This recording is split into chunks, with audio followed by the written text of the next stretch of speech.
All right, let's talk about a figure so huge, his shadow literally reshaped the map of Europe. It's an absolutely incredible story of ambition, of a meteoric rise from total obscurity to the throne of an empire, and, of course, a fall that was just as epic. This is the story of Napoleon Bonaparte. Okay, let's just start right here with this quote. He's talking to his troops in Egypt, and with this one line, he tells you everything you need to know about him. You see, he wasn't just fighting some battle. He was putting himself, consciously, on the grand stage of history. He believed he was a man of destiny, and that is the absolute key to understanding everything he did next. So how in the world does a boy from a small remote island become the master of France? Well, the story starts not with power or privilege, but with this burning, all-consuming desire to overcome his humble beginnings. And this is what's so fascinating, right? His origins, being an outsider, that was his fuel. When he was at military school in France, he was the odd one out. He was poor, he came from this newly conquered territory, and the other boys made fun of his accent. So what did he do? He buried himself in books. He devoured the stories of Alexander the Great, of Julius Caesar, studying their every move. He wasn't just reading, he was building a playbook for power, totally convinced he was going to be greater than all of them. And you can see here just how he used the chaos of his time as a ladder. The French Revolution was ripping the old world apart, which, for a guy like him, tons of talent but no noble blood, was the perfect opportunity. At Toulon, he's just a captain, but his brilliant artillery plan saves the day. His reward? He's made a general, at 24. A couple of years later, a mob threatens the government in Paris. He famously clears the streets with a whiff of grape shot, basically firing cannons into the crowd, and becomes the hero of the Republic. By 1799, France is a mess, the government's a wreck, and people are desperate for a strong leader. So he just walks in and takes over. It's incredible. But, grabbing power is one thing. Actually holding on to it and governing, that's a whole different ballgame. Napoleon knew he couldn't just be a general. He had to be a statesman. He had to rebuild a nation that was completely shattered. And here's the thing, his most lasting victory wasn't on a battlefield at all. It was this, the Napoleonic Code. Before this, the law in France was just a total jumble of local traditions and weird rules based on class. He swept all that away. He created one unified legal system that locked in the big ideas of the revolution, like equality and property rights. It was so clear and so effective that it spread across Europe, and you can still see its influence in legal systems all over the world today. Of course, Napoleon, being a reformer, just wasn't enough. His ambition was, well, absolute. And you can see how carefully he plotted his path to the very top. First, he gets himself named First Consul, which basically gave him dictatorial power. Then, a huge victory at the Battle of Marengo cements his rule. Then he holds a vote, no surprise, he wins, and becomes consul for life. But even that wasn't the endgame. The final, most audacious move was to bring back monarchy, but a monarchy built by him, on his terms. And just like that, the revolutionary soldier is now Emperor Napoleon I. For about a decade, he was like a giant bestriding Europe. This was the peak of his power, and his military genius was just undeniable. You have to appreciate the symbolism of this moment at his coronation. It's everything. The Pope is there, ready to crown him, and Napoleon just takes the crown from the Pope's hands and puts it on his own head. The message could not have been clearer. My power doesn't come from God. It doesn't come from tradition. It comes from me. I did this.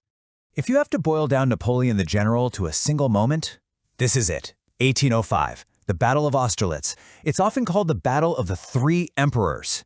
It was a strategic masterpiece, a perfect trap. He himself said it was his greatest achievement.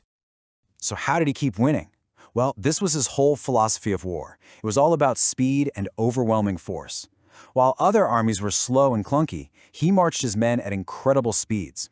His goal was always to force the enemy into one huge winner-take-all fight.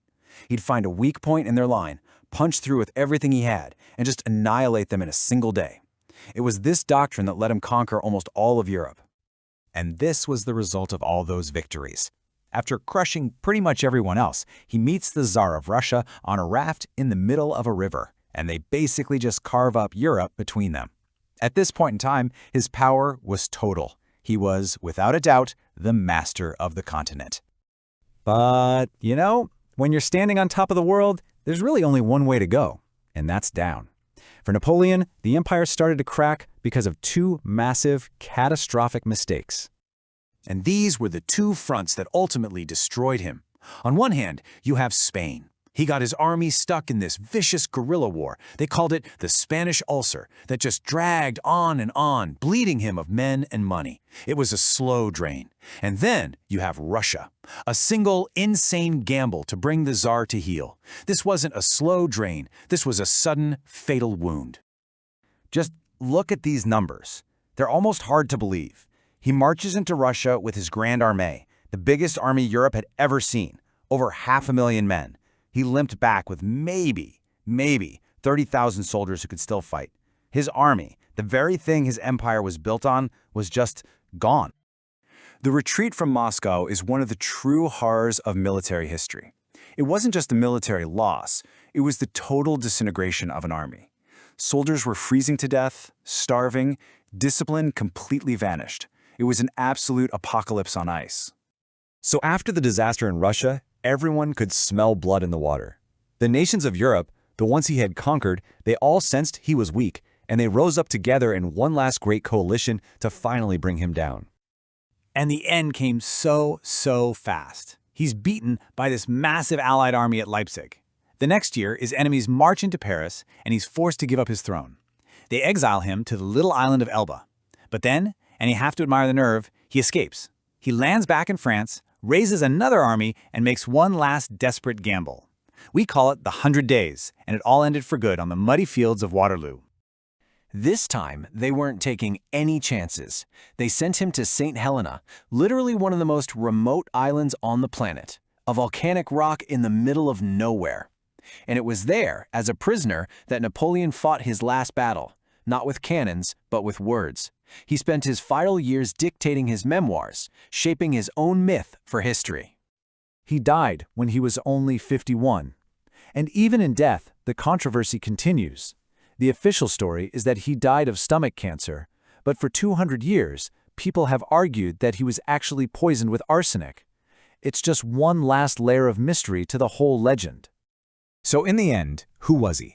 Was he this brilliant general, this enlightened reformer who dragged Europe into the modern world? Or was he a power-hungry tyrant whose ego cost millions of lives? The amazing thing is, the answer is yes, he was both. And that incredible, complicated contradiction is exactly what makes the story of Napoleon Bonaparte so powerful and so fascinating, even today.